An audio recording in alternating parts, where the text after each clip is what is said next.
This is Gerardo Del Real with Resource Stock Digest. Joining me today is the president and CEO of Nevada Sunrise, Mr. Warren Stanyer. Warren, how are you this morning? I'm doing well. It's a beautiful day in Vancouver, Gerardo. Thanks for calling me. Thank you so much for taking the time, Warren. I had to get you on the phone because, frankly, we all know it's a tough market in the junior resource space right now. But for a company with a market cap of less than 3 million Canadian, you have a lot going on right now. You have a lot of forward momentum, and I wanted to take a moment just real quick to provide a brief overview of the company. You have a 20.9% interest in the Kinsley Mountain Gold Project, which is operated by Liberty Gold.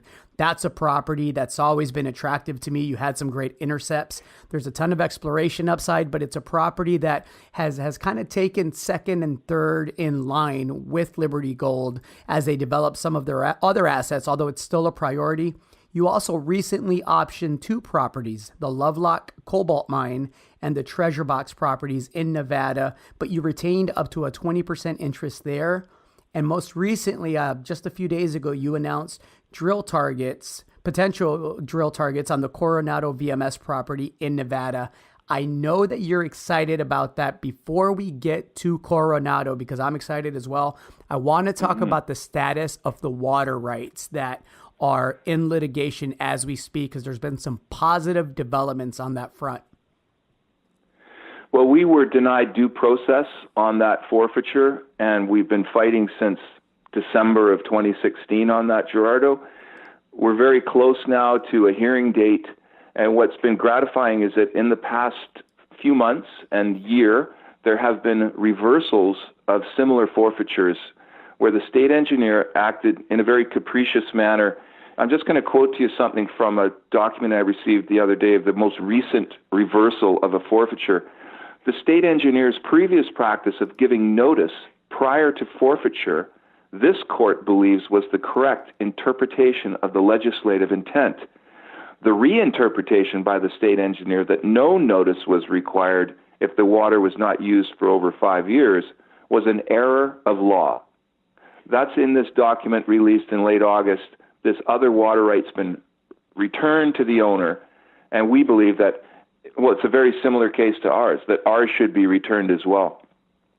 Well, and that's a big deal because I mentioned, and I know you won't say it, but I will. I mentioned off top that you have a market cap south of 3 million Canadian, and I believe that those water rights could represent a significant portion of that market cap if all you had were those water rights restored. Now let's move on to Coronado. Coronado is a VMS property that is also in Nevada. It's an exciting property. You just recently flew your first airborne electromagnetic survey. What did that look like? What did the results look like there, Warren? Well, you hold your breath when you send out a helicopter with that bird being towed underneath because you want to find something. You realize there's the potential that you may not. But in this case, what was really exciting was seeing these anomalies appear with distance between them, which is similar to how VMS deposits occur worldwide, that there's clusters of these VMS deposits, these eruptions that occurred on ancient seabed. They weren't necessarily 100 meters away from each other.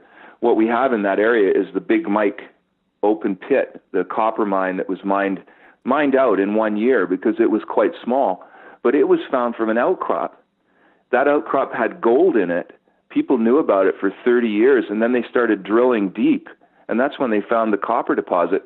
It's, in a way, it's like Royal Nickel having a nickel mine and realizing they now have a gold deposit as well, if I've read that correctly. Now, can we talk about the history of Big Mike? Because I've joked in the past, back when Pokemon was all the rage, that anomalies in the junior space are like Pokemons. They're everywhere, right? But the big significant aspect is that Big Mike is a past producing mine. And the grades, although the deposit was small, were absolutely fantastic. Can you explain some of the history of Big Mike and the proximity there? Well, as I said, there was an outcrop, so it led people there to sample it. They found gold in it. Over time, perhaps people thought there wasn't enough in it because in the 1930s, I think we all know the gold price was, say, $20 US or less at times until the 1970s when things started to change. So if you didn't have a half ounce or an ounce material pretty close by, you weren't going to be making a mine. But people looked and saw the potential when they drilled through the overburden. They drilled 200 to 300 feet down and all of a sudden hit this massive chalcopyrite, which ran up to 10 to 12% copper. And the other thing of interest is that no one ever spoke of the cobalt, but we know that from sampling that was done in the 1980s in and around the pit, that there's 0.25% cobalt in sample after sample that was taken 30 years ago. We've just taken some samples that are in the lab of the massive sulfides, pieces that are laying around that you can find. And so I can't wait to see that because cobalt wasn't really talked about in the 1970s. And this ore was so high grade, it was actually shipped straight to smelter. It wasn't processed in the United States. They did take lower grade material. The low grade was 3% plus, and they heap leached it until 1978. And then all operations ceased. Who knows what the economic reasons were that everything stopped, but it just stopped. And there was no way to go out in the countryside. If you didn't have an outcrop with something sexy in it, then why would you start drilling a hole?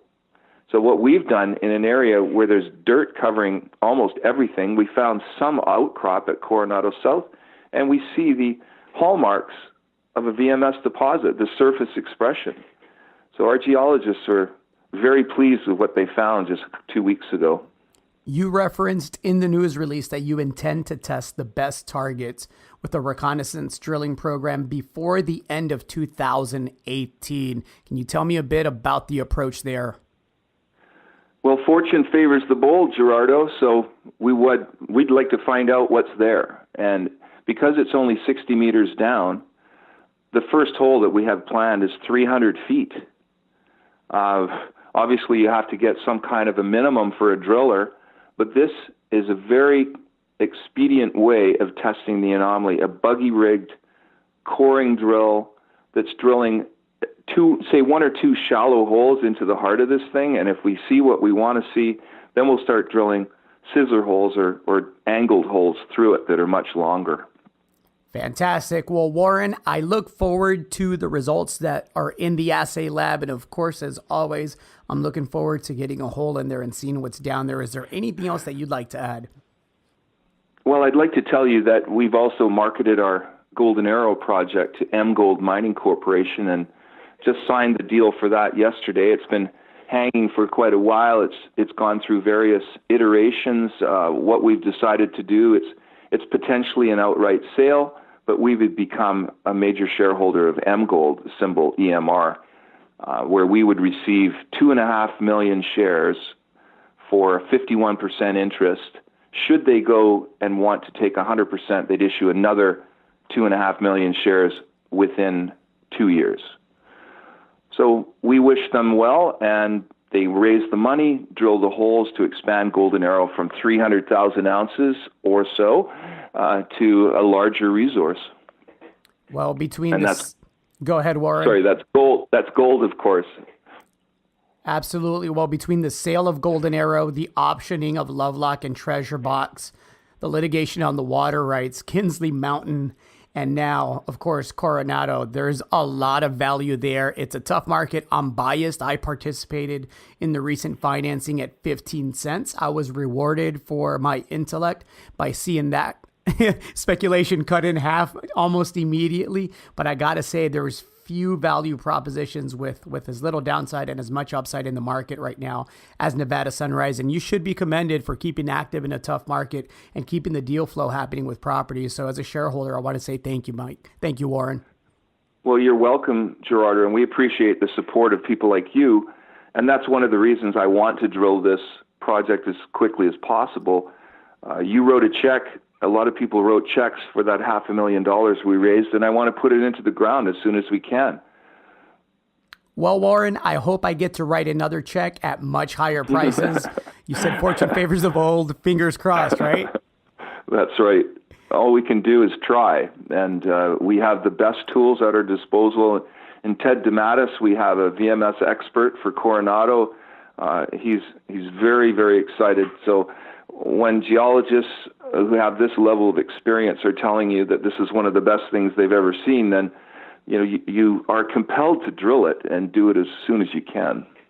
Fantastic. Warren, thank you again for your time today. Thank you, Gerardo.